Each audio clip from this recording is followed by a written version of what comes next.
Assalamu alaikum जी, hope you are doing good. This is advocate Usman Abid and you are watching the law session. आज के इस session में हम पीपीसी के इम्पोर्टेंट एमसीक्यूज़ करेंगे for the upcoming law GAT test. ये सिर्फ लॉ गेट स्टूडेंट्स वालों के लिए ये एक वीडियो बना रहा हूँ मैं। मेरे पास जो लॉ गेट के स्टूडेंट्स आते हैं पढ़ने, आज उनका मैंने पीपीसी का टेस्ट लेना था तो मैंने कुछ क्वेश्चंस प्रिपेयर किए थे। ये मैं शेयर करूँगा। रेसिपी पुरानी होगी कि मैं एमसीक्यूज़ पहले बोलूँगा, फिर उसके बाद जो इंपॉर्टेंट टर्म्स होंगी उनको मैं एक्सप्लेन करता जाऊँगा। So it's a kind of revision. हम ऑलमोस्ट सारी पीपीसी जो सिलेबस है लॉ गेट का उसको इसमें कवर करेंगे। So let's start with important MCQs of PPC. Question number 1. The word public servant is defined under section A20, B21, C22, D23. इसका right answer है B21। सेक्शन 21 में define किया गया पब्लिक सर्वेंट को, जो कि जजेस, रेवेन्यू ऑफिसर्स, आर्बिट्रेटर्स, ये सारे जो के पब्लिक सर्वेंट कहलाते हैं। So section 21 of PPC public servant. Next question, wrongful gain and wrongful loss is defined under section A20, B21, C22, D23। अब ये wrongful loss और wrongful gain किस सेक्शन में डिफ़ाइन किया गया है? इसका आंसर है सेक्शन 23, डी इसका राइट आंसर है। wrongful गेन होता क्या है? आप किसी दूसरे की प्रॉपर्टी को अनलॉफुल मीन्स से अगर हासिल कर लें तो वो आपके लिए लॉन्गफुल गेन होगा।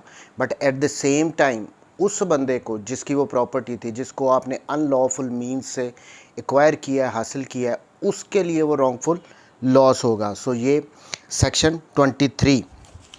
Next question, dishonestly is defined under section A23, B24, C25 and D26। अब ये इसका राइट आंसर है सेक्शन 24, डिसऑनेस्टली, सेक्शन 24।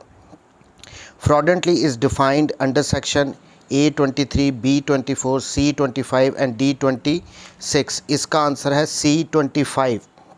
फ्रॉडेंटली, किसी इंटेंशन हो, किसी को डिफ्रॉड करना है, आपने किसी के साथ फ्रॉड करना है, इसको फ्रॉडेंटली कहते हैं। अब ये वर्ड डिसऑनेस्टली, फ्रॉडेंटली बार बार पीपीसी में जब आप सेक्शंस पढ़ेंगे तो ये रिपीट होते हैं ये वर्ड्स।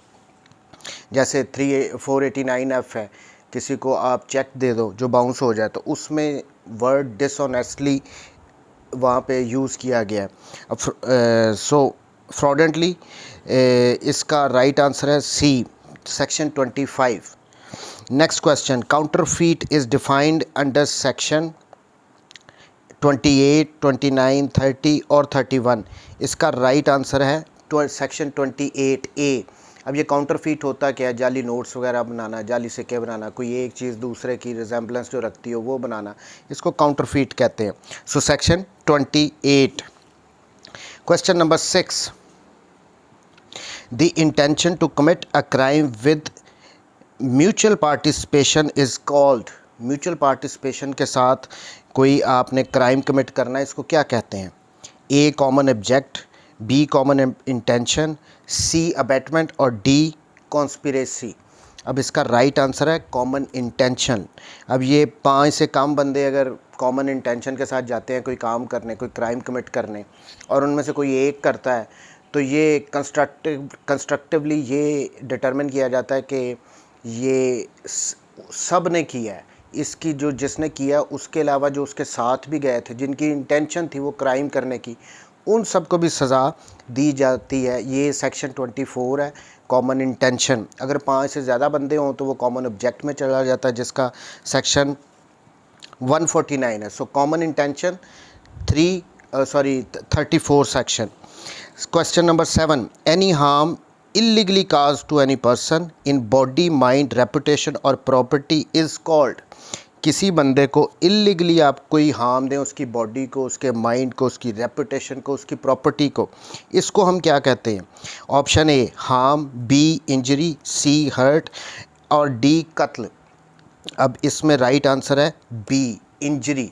किसी बंदे की बॉडी को, उसके माइंड को, उसकी रेपुटेशन को, उसकी प्रॉपर्टी को अगर आप कोई नुकसान पहुंचा रहे हैं, कोई हार्म पहुंचा रहे हैं तो उसको इंजरी कहते हैं। ये सेक्शन 44 में डिफाइंड है injury. Next question, special laws is a law applicable to a particular dash. Special law ये किस पे एप्लीकेबल होते हैं, किसी पर्टिकुलर ऑप्शंस है, A area, B subject, C territory, D A and C. Special laws किसी particular subject से related होते हैं। ये करें, इसका राइट आंसर है बी सब्जेक्ट।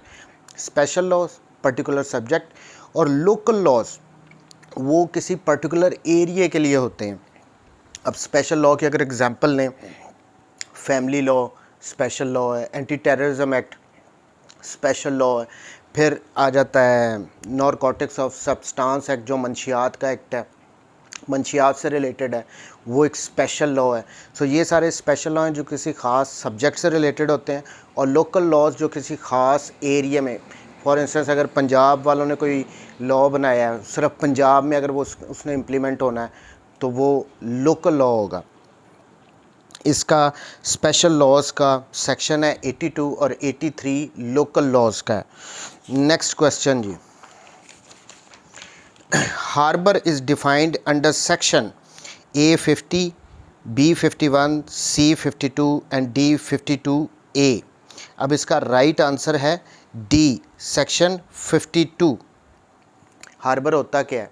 हार्बर होता है कि किसी कोई मुजरिम को आप जो पनाह देते हैं उसको हार्बर कहते हैं। Next question, an act done by a जज in judicial capacity in good faith is not an offence. ये ट्रू है या फॉल्स है? क्वेश्चन अगेन कि अगर कोई जज अपनी जुडिशल कैपेसिटी में कोई एक्ट करता है इन गुड फेथ तो क्या वो ऑफेंस होगा या नहीं होगा? इसका राइट आंसर है true, is not an offence. ये ऑफेंस नहीं है, ये ट्रू स्टेटमेंट है। अब इसकी एग्जांपल अगर दे दें तो जजेस जो फैसले करते हैं, अगर किसी जज ने किसी मुल्ज़िम को सज़ाए मौत की सज़ा दी है, पर हायर कोर्ट्स में जाके अगर वो उनका फ़ैसला सेटिसाइड हो गया, उस मुल्ज़िम को एक्विट कर दिया गया, तो क्या उस मुल्ज़िम को उस जज साहब को सज़ा देंगे, उसके ख़िलाफ़ कोई केस चला देंगे? क्या उन्होंने कोई ऑफेंस कमिट किया है? सो नहीं, उनको प्रोटेक्शन है, वो गुड फेथ में ही फ़ैसला कर रहे हैं जो उनको समझ आ रहा है। सो ये ऑफेंस नहीं होगा। असल में यहाँ से शुरू हो जाते हैं ये। अब ये जो आगे क्वेश्चंस आ रहे हैं ये मैंने चैप्टर 4 में से लिए हैं, जो कि जनरल एक्सप्लेनेशंस जनरल एक्सेप्शंस का चैप्टर है। इसमें ये होता है कि पीपीसी हमें वो बता रही है, पूरी पीपीसी, कि जिसमें जो एक्ट्स या ओमिशन ऑफेंसेस हैं जो प्रोहिबिटेड बाय लॉ हैं, जिनको कानून ने मना किया कि अगर आप ये काम करोगे तो आपको सज़ा मिलेगी। फॉर इंस्टेंस अगर आप किसी का कत्ल कर देते हो, रेप कर देते हो, तो ये ऑफेंसेस हैं, ये एक्ट आपके प्रोहिबिटेड है अंडर द लॉ। बट ये जो चैप्टर 4 है जनरल एक्सेप्शंस का, ये शुरू होता है सेक्शन 76 से and goes up till section 106। इसमें वो एक्ट्स बताए गए हैं जो कि अगर किए जाएं कुछ पर्टिकुलर सिचुएशंस में तो वो ऑफेंसेस नहीं होंगे। सो जनरल एक्सेप्शंस का ये चैप्टर है। सो पहली बात, जजेस ने अगर कोई किया है तो वो ऑफेंस नहीं होगा। नेक्स्ट क्वेश्चन, अब ये जजेस वाला सेक्शन था, section 80। Next question, accident in doing in lawful act or by misfortune and without criminal dash or knowledge is not an offence. कहते हैं कि कोई भी अगर एक्सीडेंट हो गया है जो एक्सीडेंटली हुआ है, जो एक्ट कर रहे थे वो लॉफुल था, आपकी कोई गलती नहीं थी, आपकी कोई नॉलेज नहीं थी कि इस करने से एक्ट से कोई बंदा उसकी डेथ कॉज हो जाती है, मिसफॉर्चून बदकिस्मती से वो ये एक्सीडेंट हो गया, तो क्या वो ऑफेंस होगा? इसका इसमें जो क्वेश्चन था उसका आंसर है राइट डी इंटेंशन, यानी विदाउट इंटेंशन आप कर रहे हो। अब इसकी मिसाल अगर ले लें, ये वही जनरल एक्सेप्शंस में आता है ना उस चैप्टर में। अगर कोई, मैं फॉर इंस्टेंस गाड़ी चला रहा हूँ रोड पे, मेरे पास लाइसेंस है, मैं अपनी साइड पे जा रहा हूँ, मैं अपना कोई मोबाइल यूज़ नहीं कर रहा हूँ, कोई नेग्लिजेंट मेरे पार्ट पे नहीं है, मैं ओवर स्पीडिंग नहीं कर रहा, मुझे अगर 70 की स्पीड अलाउड है तो मैं 70 पे जा रहा हूँ, बट मेरा एक्सीडेंट अगर हो जाता है और उसमें मेरी गलती नहीं है, मैं लॉफुल एक्ट कर रहा हूँ, और उस एक्सीडेंट के नतीजे पे अगर किसी बंदे की डेथ हो जाती है तो क्या वो ऑफेंस होगा मेरे पार्ट पे? नहीं। ये जनरल एक्सेप्शंस कह रहा है। अब इसमें ये सेक्शन है सेक्शन 80। सेक्शन 10 जजेस से रिलेटेड सेक्शन 77 था, इसका सेक्शन 80 है। Next question, act likely to cause harm but done without criminal intention and to prevent other harm. अब आगे डैश है, इसका क्या जवाब है? A is an offence, B is not an offence, C is a crime, D none of the above. अब इसका right answer है इज़ नॉट एन ऑफेंस। अब इस क्वेश्चन को अगर हम समझे, ये वही जनरल एक्सेप्शंस का चैप्टर चल रहा है। Act likely to cause harm, अगर मुझे पता है कि मैं ये काम करूँगा तो इससे शायद किसी को हार्म पहुँच सकती है, किसी को नुकसान पहुँच सकता है, लेकिन फिर भी वो मैं एक्ट करता हूँ किसी बड़े नुकसान को बचाने के लिए। कुछ ज़रूरत है कि बड़े नुकसान से बचाने के लिए छोटा नुकसान कर दो, तो क्या मैंने वो जो एक्ट कर दिया तो उसकी वजह से जो हार्म पहुंचा वो एक ऑफेंस होगा? नहीं। अब इसका सेक्शन था सेक्शन 81। अब इसकी एग्जांपल जो पीपीसी में दी गई है वो ये दी गई है कि अगर फॉर इंस्टेंस एक बड़ी कश्ती जा रही थी, उसमें 100 बंदा सवार था और वो सामने से अचानक एक और बड़ा जहाज़ आ गया, उसमें भी 100 बंदा सवार था, तो अब एक ही ऑप्शन बचती है वो जो चलाने वाला है कि वो लेफ़्ट पे मोड़ दे। लेकिन अगर वो लेफ़्ट पे मोड़ता है तो वहाँ पे एक और छोटी कश्ती है जिसमें 2-3 बंदे सवार हैं। अब अगर तो वो सीधा जाके उस कश्ती में बड़ी वाली में हिट करता है तो ऑब्वियसली बहुत नुकसान होगा, 100 बंदे उधर 100 बंदे इधर, 200 बंदा मार जाएगा। लेकिन इस बड़े नुकसान को बचाने के लिए जो उसके पास एक ही ऑप्शन है, अगर उसने लेफ़्ट पे मोड़ा और वो छोटी कश्ती को हिट किया और वो 2-3 बंदे जो छोटी कश्ती में सवार थे अगर वो मर गए तो यहाँ पे उसने कोई ऑफेंस नहीं किया, वो बड़े नुकसान को बचाने के लिए उसने छोटा नुकसान कर लिया है। Next question, act of a child under the age of dash years is not an offence. कितने साल की उम्र का बच्चा होगा अगर वो कोई ऑफेंस करता तो वो ऑफेंस नहीं गिना जाएगा? इसकी ऑप्शंस हैं 5 ईयर्स, 7 ईयर्स, 10 ईयर्स और 12 ईयर्स। अब इसके राइट आंसर है 7 ईयर्स। 7 साल तक की उम्र का बच्चा अगर कोई ऑफेंस करता है, उससे कोई ऐसा एक्ट हो जाता है तो वो ऑफेंस नहीं गिना जाता। अब इसका सेक्शन है सेक्शन 82 पीपीसी।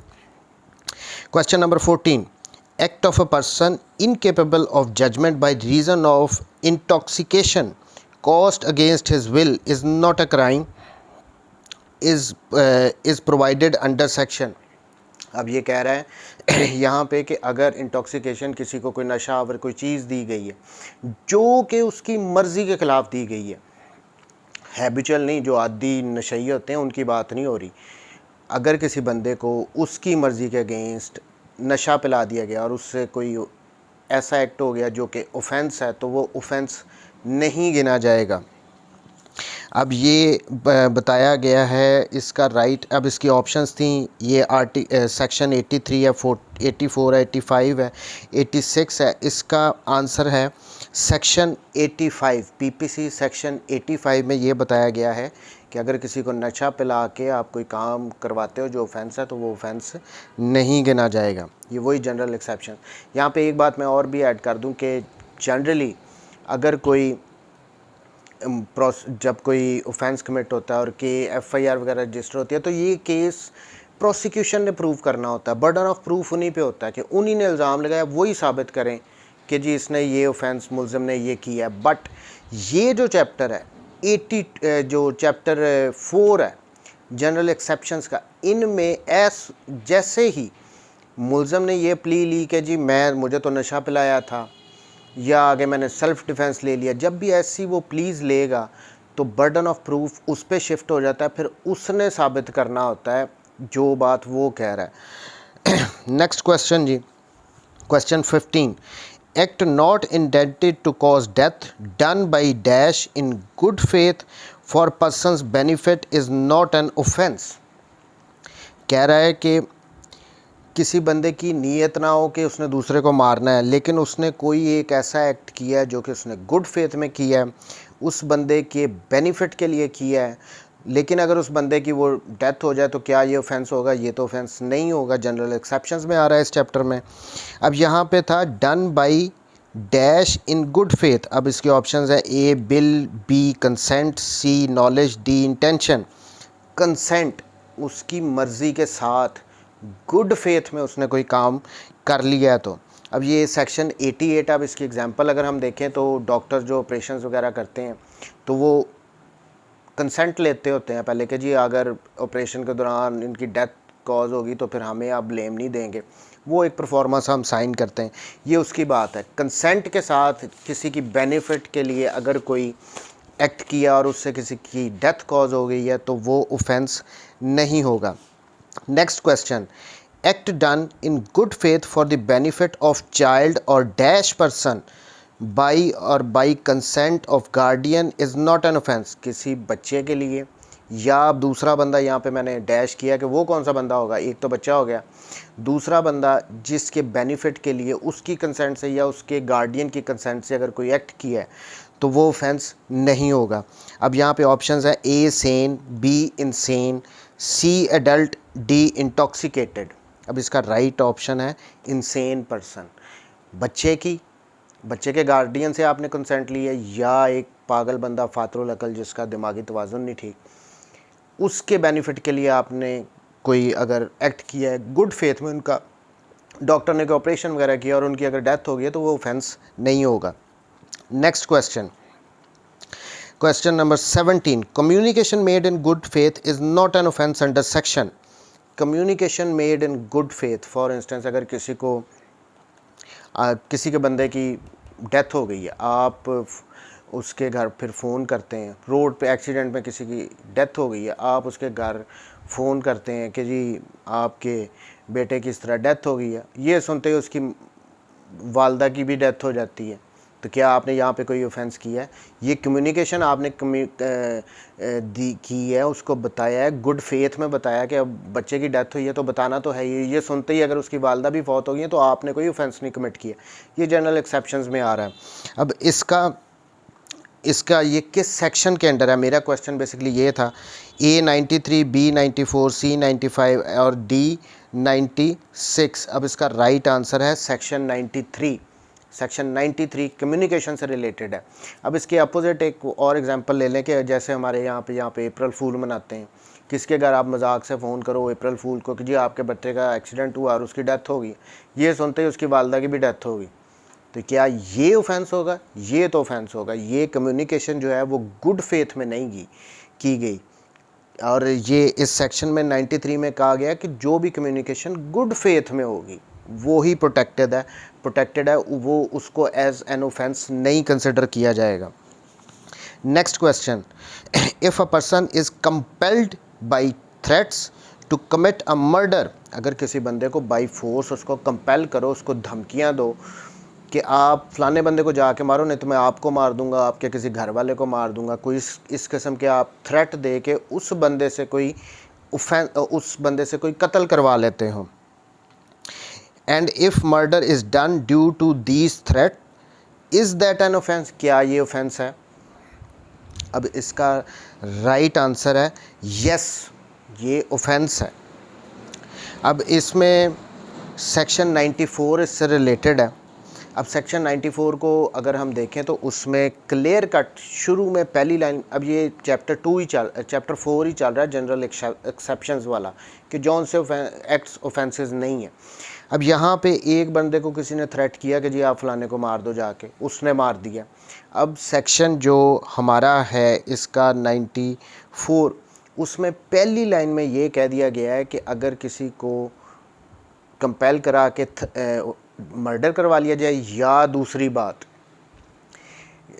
बात उसमें थी कि अगर स्टेट के अगेंस्ट आप कोई एक ऐसा ऑफेंस कमिट करते हो जिसकी सज़ा जो है वो डेथ हो, तो इन दो सूरतों में वो जुर्म ही गिना जाएगा, बेशक वो उससे थ्रेट के ज़रिए करवाया गया है। सो मर्डर बेशक थ्रेट के ज़रिए करवाया जाए या स्टेट के अगेंस्ट ऑफेंस जो है वो थ्रेट के ज़रिए करवाया जाए, तो वो ऑफेंसेस ही होंगे, अदरवाइज़ नहीं। मर्डर के अलावा अगर किसी की आपने जाके टांग तोड़ दी है, किसी ने धमकी दी है कि मैं तुम्हें मार दूंगा, जाओ उसकी जाके टांग तोड़ो, उसने जाके टांग तोड़ दी, तो वो ऑफेंस नहीं होगा। बट ये अगर कत्ल किया है तो वो ऑफेंस ही कंसिडर होगा। अब इसी में इकराह ताम और इकराह नाकिस आ जाते हैं, दो मुख्तलिफ काइंड हैं धमकियाँ देने की, जिसके अंडर किसी से कत्ल करवाया जाता है, वो बाद में आएंगे। अब बहरहाल मर्डर के किसी से करवा लो धमकी के ज़रिए, तो जिसने किया है ना, बेशक उस पर उसको थ्रेट थे, वो मर्डर ही कंसिडर होगा, वो ऑफेंस ही कंसिडर होगा, उसको सज़ा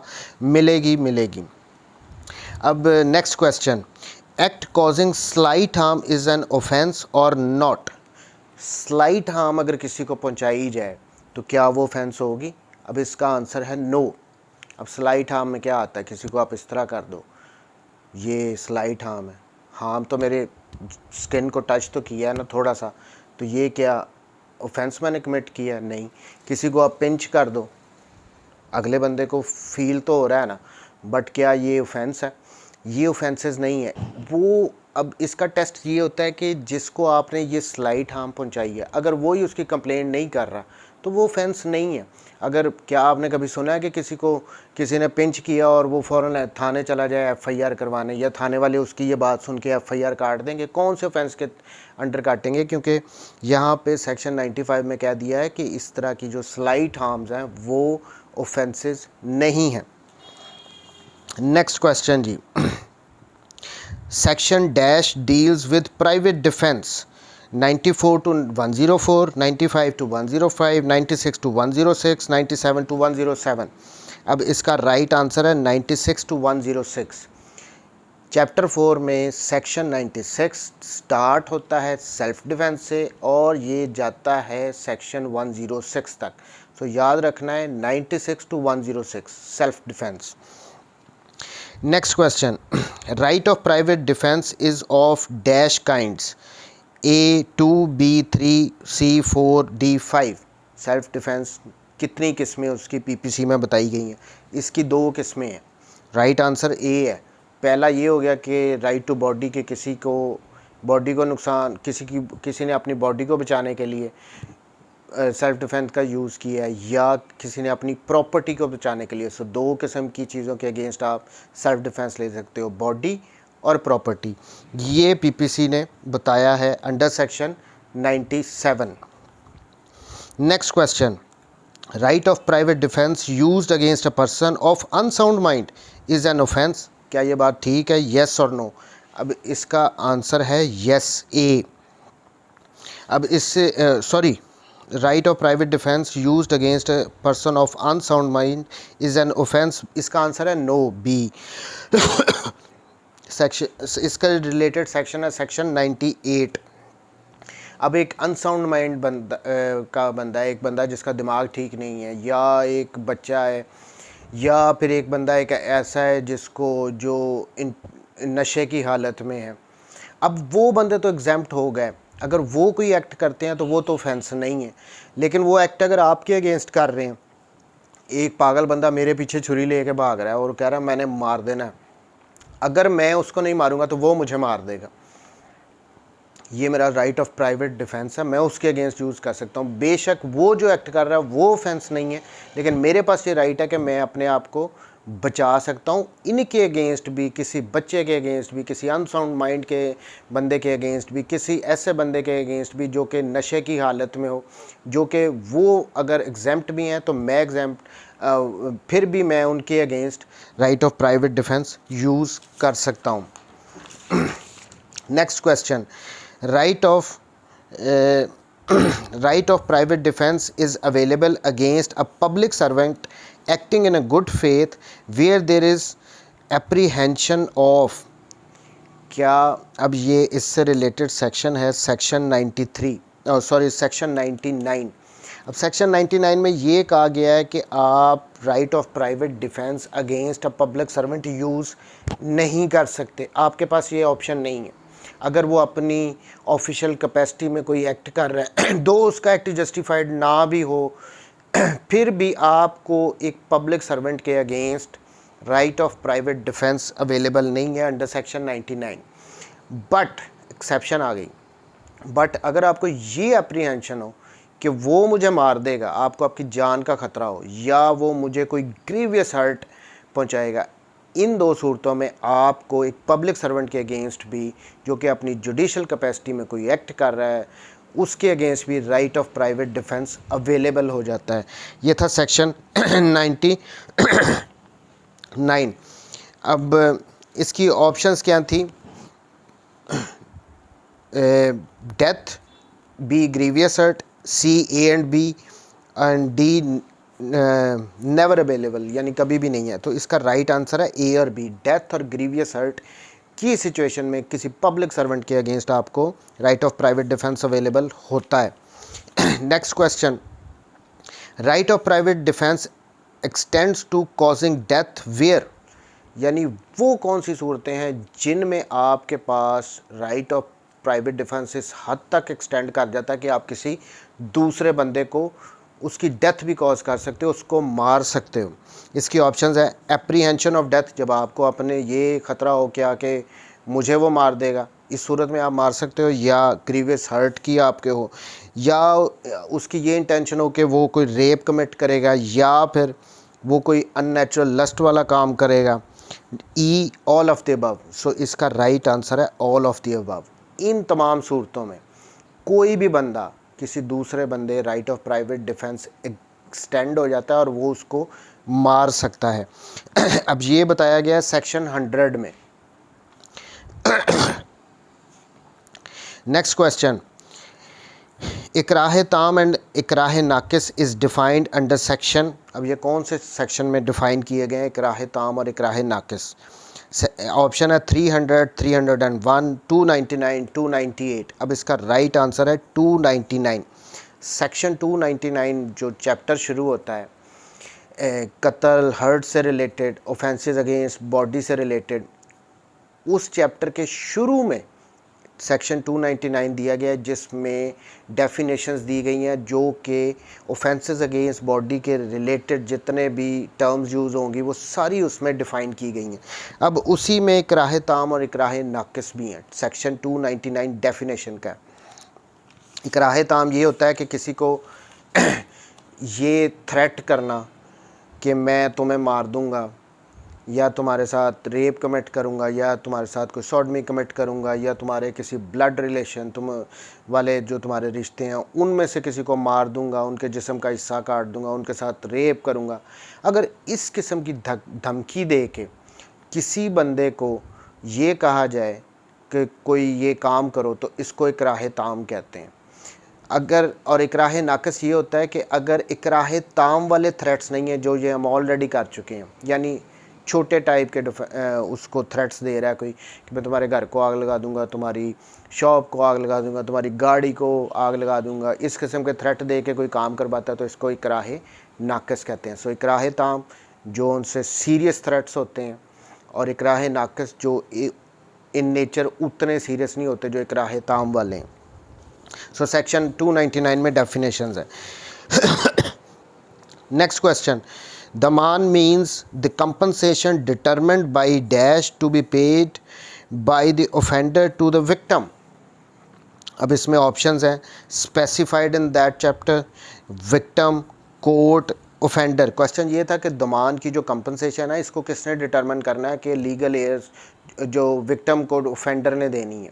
दमान और अर्श हमेशा दी जाती हैं जहाँ पे हर्ट का केस हो, किसी को इंजरी कोई पहुंचाई हो, और दमान हमेशा कोर्ट डिटरमिन करती है कि कितनी देनी है।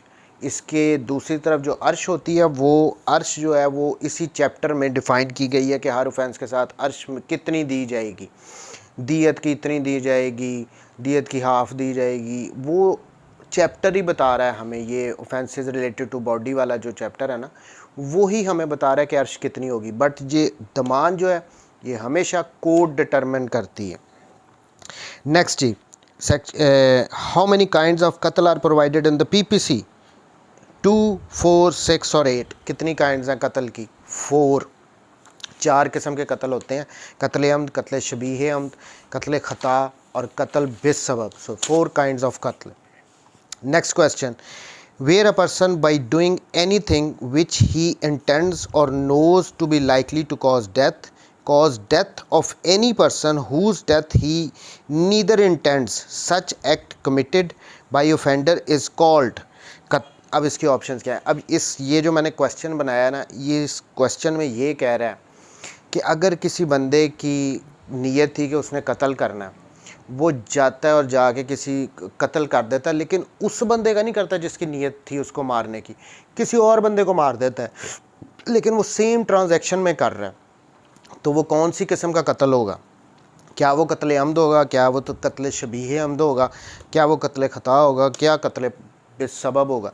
तो इसका राइट आंसर है कत्ल अमद। ये सेक्शन 301 इससे डील करता है। कत्ल अमद क्या है कि आपकी इंटेंशन हो कि आपने किसी को मारना है, या ये इंटेंशन हो कि मैंने उसको ग्रीवियस हर्ट देनी है, और उसके लिए जो आप एक्ट करते हो वो एक्ट इस किस्म का हो कि नॉर्मल कोर्स ऑफ नेचर में वो एक्ट करने से लोगों की डेथ हो जाती हो। फॉर इंस्टेंस आप किसी को पिस्तौल से अगर गोली मारोगे तो उसने नॉर्मल कोर्स में तो यही होता है कि गोली खाने के बाद बंदा मर जाता है। इस किस्म का एक्ट हो और उस बंदे के पास नॉलेज भी ये हो कि मैं अगर ये एक्ट करूँगा तो ये मेरा एक्ट इतना डेंजरस है कि दूसरे बंदे की डेथ होनी ही होनी है, तो फिर अगर वो एक्ट करता है तो वो कहते हैं कि जी उसने कत्ल अमद कर दिया। ये था टोटल कत्ल अमद। अब इसके बाद अब सेक्शन 301 इसी की कंटिन्यूशन है। उसमें ये कहा गया कि एक बंदा है वो घर से ये सारा कुछ सोच के निकला कि मैंने ए घर से निकलता है कि मैंने बी को मारना है, नीयत से गया, असला लेके गया है, जाता है, दरवाज़ा खोलता है उसका भाई, वो फायर सीधा ही मारता है, भाई मर जाता है। आगे थोड़ा सा जाता है, वो फिर बी नहीं मिल रहा, उसकी को बाप आ जाता है, गोली चलाता है, उसको भी मार देता है। इंटेंशन इनको मारने की कभी भी नहीं थी। इंटेंशन हमेशा उसकी यही थी कि मैंने घर में जाके बी को मारना है, लेकिन अब वो जो रास्ते में आते गए उसने उनको भी मार दिया। तो क्या उसने कत्ले अमद किया है? यस, उसने यहाँ पे कत्ले अमदी किया है। ये सेपरेट सेक्शन 301 दिया गया है। Next question, punishment for death as qisas shall be given where proof of qatl amd is available in either form specified in section dash is available। अब ये मैंने क्वेश्चन ये बनाया है कि जो डेथ एज qisas कब दी जाएगी? उस सूरत में दी जाती है जब एक सेक्शन है उसमें जो दो सिचुएशंस बताई गई हैं उनके मुताबिक केस प्रूव होता है तो फिर सज़ा दी जाती है। वो सेक्शन कौन सा है? 302, 303, 304 या 305? सेक्शन 304। अब ये अगर आप पढ़ें तो ये है proof of qisas, proof of कत्ल अमद लाइबल टू qisas। इस सेक्शन 304 में दो बातें बताई गई हैं। पहली बात कि अगर तो जो ऑफेंडर है, जो अक्यूज़ड है, वो कन्फेशन कर ले कि जी मैंने ही मारा, इस सूरत में, और वो वॉलंटेरिली कन्फेशन कर रहा है, तो वो उसको डेथ एज qisas दी जाएगी, पहली बात। या दूसरी बात ये है कि अगर अकॉर्डिंग टू आर्टिकल 17 ऑफ कानून शहादत ऑर्डर केस प्रूव हो जाए, यानी तस्कियतुश शहूद वाले गवाह आएँ, वो आके कहें कि जी इसी ने मारा है, उसके अकॉर्डिंगली केस प्रूव हो रहा है, तो फिर डेथ एज qisas दी जा सकती है। सो सेक्शन 304 में ये दो सिचुएशन हैं, अगर ये पूरी हों, इनमें से कोई एक भी पूरी होगी तो डेथ एज qisas दी जाएगी, अदरवाइज डेथ एज तज़ीर दी जाती है। नेक्स्ट क्वेश्चन, पनिशमेंट फॉर कत्ल अंडर इकराह ताम और इकराह नाकिस इज़ प्रोवाइडेड। अब इकराह ताम और इकराह नाकिस हम ऑलरेडी डिस्कस कर चुके हैं। इकराह ताम धमकियां दे के कत्ल करवाना कि मैं तुम्हें मार दूंगा, तुम्हारे किसी फैमिली मेम्बर को मार दूंगा, उनके साथ रेप कर दूंगा, उनके जिस्म का कोई हिस्सा काट दूंगा, इस किस्म की धमकियां दे के किसी को कहा कि जाओ जाके ये कत्ल करके आओ, फलाने बंदे को मार के, उसने जाके मार दिया, ये कत्ल अंडर इकराह ताम होगा। और दूसरा था इकराह नाकिस कि मैं तुम्हारे घर को आग लगा दूंगा, तुम्हारी गाड़ी को आग, छोटी मोटी धमकियां दी और जाके कहा कि जाओ उसको कत्ल कर दो, उसने कत्ल कर दिया। अब वो कत्ल अंडर इकराह नाकिस है। ये सेक्शन इसका 303 है। इसमें जो पनिशमेंट हैं वो बिल्कुल दी जाती हैं। जिसने अब इकराह ताम में जब उसको सीरियस थ्रेट दिए गए हैं, कत्ल तो उसने कर दिया, हम पहले भी सेल्फ़ डिफेंस वाले वो जनरल एक्सेप्शन वाले चैप्टर 4 में भी हमने डिस्कस किया है कि मर्डर पे छूट नहीं है, मर्डर है, आपको सज़ा तो कम मिल सकती है, किसी सिचुएशन में भी वो ये नहीं हम कह सकते कि वो ऑफेंस नहीं है। अब इकराह ताम में अगर उसने मर्डर कर लिया, चूँकि उस पर थ्रेट्स थे, उसने कर लिया है कत्ल, तो उसको थोड़ी सज़ा है, और जिसने करवाया उसको ज़्यादा है। इसको सेक्शन 303 अगर जाके पढ़ें। और इकराह नाकिस में चूँकि थ्रेट्स इतने सीरियस नहीं थे, फिर भी उसने कत्ल कर दिया, तो यहाँ पे जिसने किया है उसको ज़्यादा सज़ा मिलेगी और जिसने करवाया है उसको कम सज़ा मिलेगी। ये सेक्शन 303 जाके आपने देखना है, बड़ा इंपॉर्टेंट है। Next question, who is Wali in case of कत्ल। कत्ल के केस में वली कौन होता है? ए गवर्नमेंट होती है, वेयर नो लीगल एयर, जहाँ पे लीगल एयर ही विक्टिम का कोई ना हो, डिसीज्ड का कोई लीगल एयर ही ना हो, तो वहाँ पे गवर्नमेंट होगी। B heirs of the victim, या legal heirs of the victim होंगे, नन ऑफ द अबव। और D A and B. So ये दोनों सिचुएशंस आ जाती हैं। सेक्शन 305 है इससे रिलेटेड, उसमें ये कहा गया था कि जहाँ हमेशा जो डिसीज्ड होता है उसके लीगल एयर्स जो होते हैं, जिसमें उसकी विरासत जानी होती है, वो सारे उसके वली होते हैं। और अगर कोई उसका कोई भी वली ना हो, कोई लीगल एयर ना हो उसका, फिर गवर्नमेंट उसकी जो है वो वली होती है, सेक्शन 305। और गवर्नमेंट से मुराद हमेशा प्रोविंशियल गवर्नमेंट लेना है इस चैप्टर से रिलेटेड, कत्ल हर्ट में। फेडरल गवर्नमेंट नहीं, जिस प्रोविंस में रह रहे हो वो उसकी उसकी गवर्नमेंट, सूबाई हुकूमत जो होती है वो होती है गवर्नमेंट से मुराद। Next question, where an offender causes death of his child or grand child how low so ever, whether this कत्ल वुड बी लाइबल टू किसास। अब ये क्वेश्चन मैंने ये बनाया कि अगर किसी बंदे ने अपने खुदा ना खास्ता बेटे को कत्ल कर दिया, या पोते को कत्ल कर दिया, या पड़पोते को कत्ल कर दिया, जितने भी नीचे नीचे चले जाओ, उसने अगर कोई कत्ल कर दिया इस किस्म का, तो क्या उसको किसास की सज़ा दी जाएगी? तो इसकी ऑप्शंस थी ए यस, बी नो। अब इसका आंसर है बी नो, उस पर किसास नहीं लगती, ये लाइबल टू किसास नहीं है कत्ल। अब ये इससे रिलेटेड सेक्शन 306 है, उसमें बताया गया कि अगर कोई माइनर या इंसेन बंदा, उनसे अगर उन्होंने कोई फेंस किया तो वो लाइबल टू किसास नहीं होता। फिर ये अगर कोई बंदा अपने बच्चे या उससे बच्चों को कत्ल कर दे तो वो लाइबल टू किसास नहीं होता। या जो राइट है वो डिवॉल्व हो के उसी बंदे पे आ जाए, ऑफेंडर पे ही आ जाए, तो उस सूरत में वो किसास के लाइबल नहीं होता।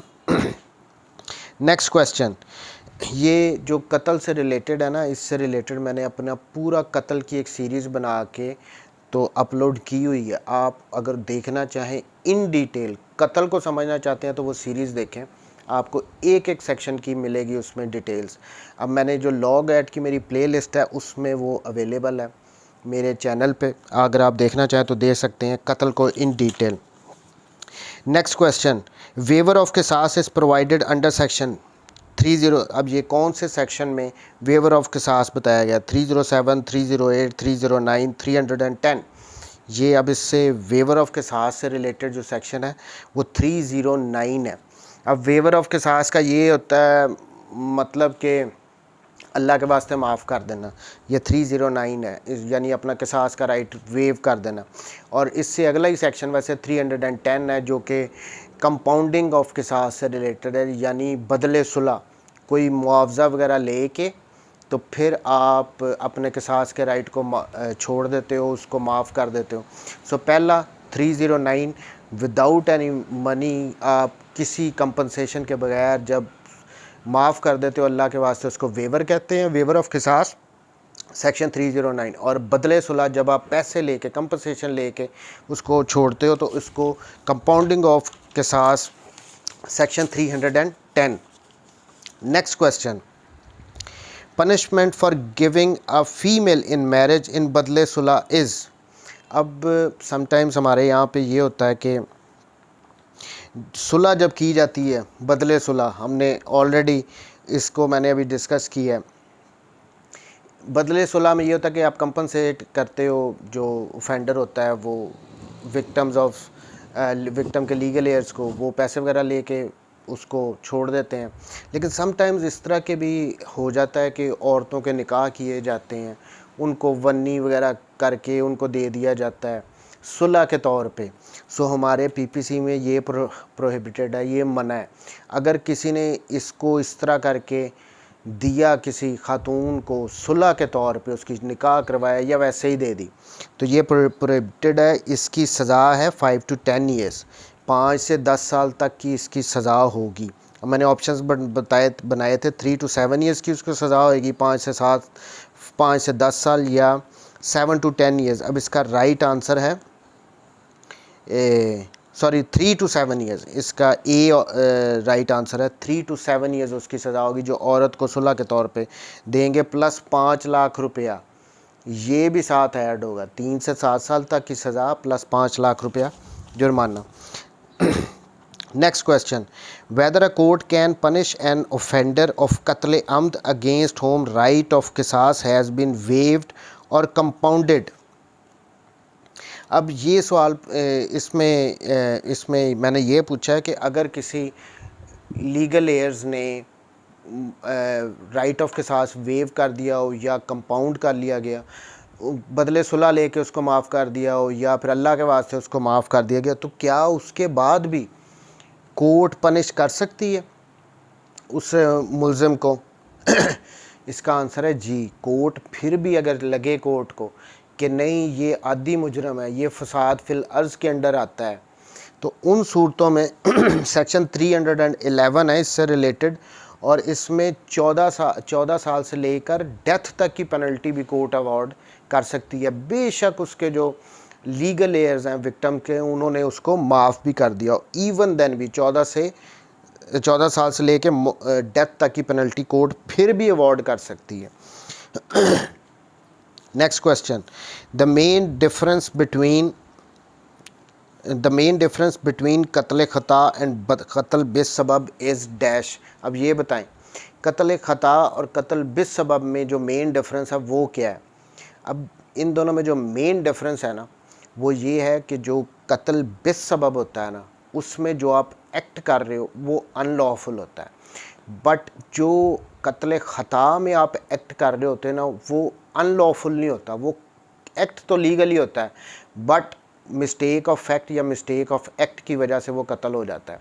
सो ये मेन डिफरेंस था कि कत्ल बिस्सबब में जो एक्ट है वो अनलॉफुल होता है। नेक्स्ट क्वेश्चन,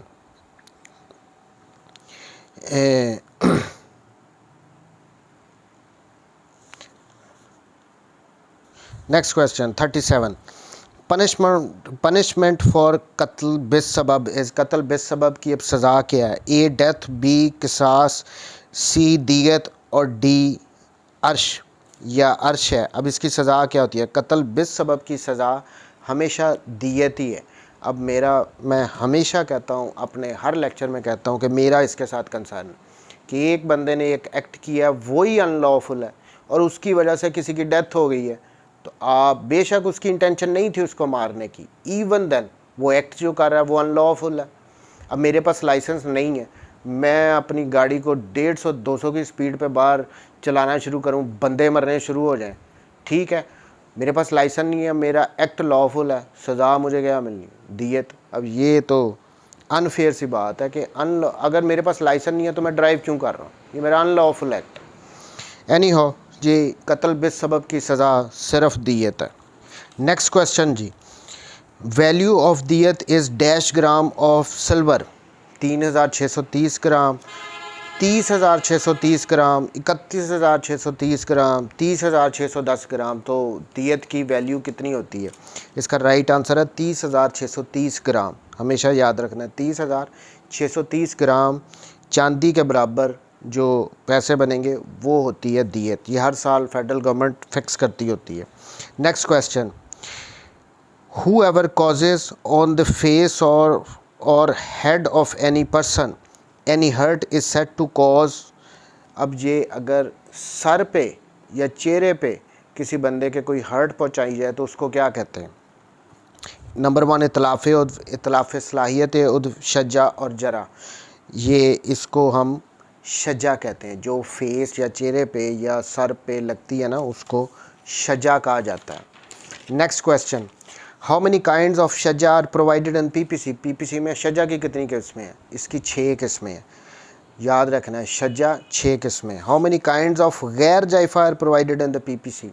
अब ये गैर जायफ़ा की भी 6 ही किस्में हैं, शज्जा की 6 किस्में, जरा की 6 किस्में। अच्छा, यहाँ पे मैं थोड़ा सा अब एक्सप्लेन कर दूँ जो हर्ट है ना, इसकी जो पीपीसी में प्रोवाइड की गई हैं काइंड्स, ये 5 किस्म का होता है। नंबर 1, इतलाफ़ उद्व। आप किसी बंदे के जिस्म का कोई हिस्सा काट दो, अलहदा कर दो, इतलाफ़ उद्व। इतलाफ़ सलाहियत उद्व को, उसके किसी ऑर्गन की सलाहियत चली जाए, इसको इतलाफ़ सलाहियत उद्व कहते हैं।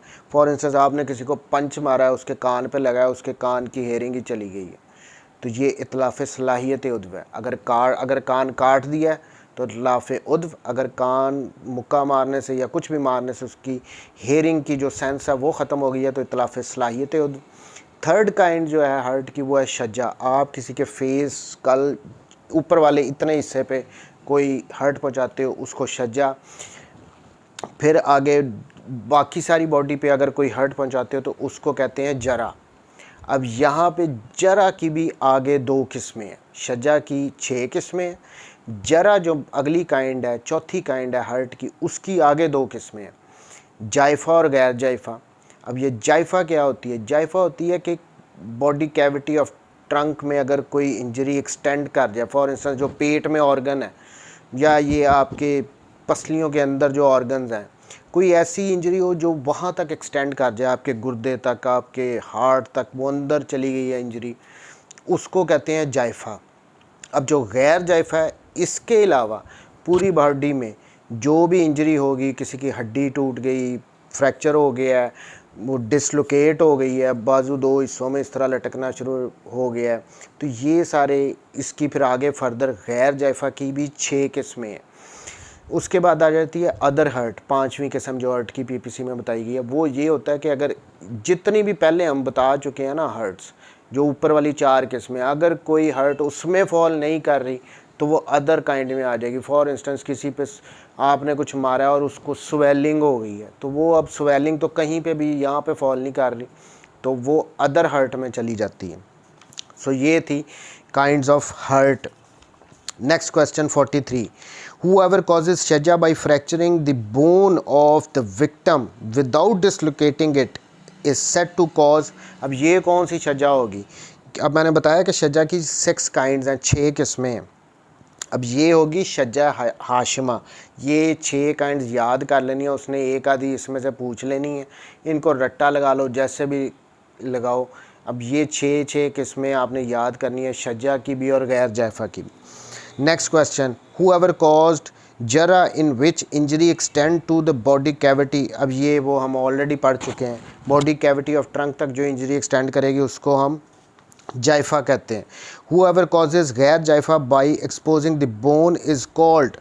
अब ये गैर जायफ़ा की कौन सी किस्म होगी जो कि बोन को एक्सपोज कर रही हो? इसका ए आंसर मदी है। अब यहाँ पे भी वही बात आ गई, जिस तरह शज्जा की 6 किस्में उनको रटना है आपने, उसी तरह गैर जायफ़ा की 6 किस्में उनको रटना है। अब मेरे जो स्टूडेंट्स आ रहे हैं, मैंने उनके लिए स्पेशल सवाल डाले हुए हैं, देखते हैं उन्होंने रट्टा लगाया था इसको कि नहीं लगाया था। एनी हाउ जी, next question 46। Whoever voluntarily obstructs any person so to prevent that person from proceeding in any direction in which that person has a right to proceed is called। अब ये क्या कहेंगे? किसी बंदे को आपने किसी सम्मत में जाने से आप रोक रहे हो, जिसमें जाना उसका राइट है, इसको आप क्या कहोगे? Wrongful confinement, wrongful restaurant, kidnapping और एब्डक्शन, इसको रॉन्गफुल रेस्ट्रेंट कहते हैं। इसका सेक्शन है 339। रॉन्गफुल रेस्ट्रेंट ये होता है कि किसी बंदे को किसी सम्मत में जाने से, मैं सड़क के अंदर खड़ा होकर यहाँ पे कहूँ कि आगे किसी ने नहीं जाना, आप आगे नहीं जा सकते हो, उनका राइट है जाने वालों का, ये रॉन्गफुल रेस्ट्रेंट है। आप किसी को एक कमरे में बंद कर दो, कहो कि आप इस कमरे से, वो किसी सम्मत में भी नहीं अब जा सकता, वो बेचारा कमरे में बंद हो गया, इसको कहोगे रॉन्गफुल कन्फाइनमेंट। रॉन्गफुल रेस्ट्रेंट किसी ख़ास सम्मत में, और रॉन्गफुल कन्फाइनमेंट, कन्फाइन करना, किसी को कैद करना कि वो किसी भी सम्मत में नहीं जा सकता, उसको रॉन्गफुल कन्फाइनमेंट कहते हैं। Next question, how many kinds of kidnapping are provided in the PPC. PPC में किडनैपिंग की कितनी काइंड्स बताई गई हैं? 2, 4, 5, 6, कितनी हैं? 2 है। Kidnapping from Pakistan, kidnapping from lawful guardianship. Next question, whoever by force compels or by any deceitful, wait a minute,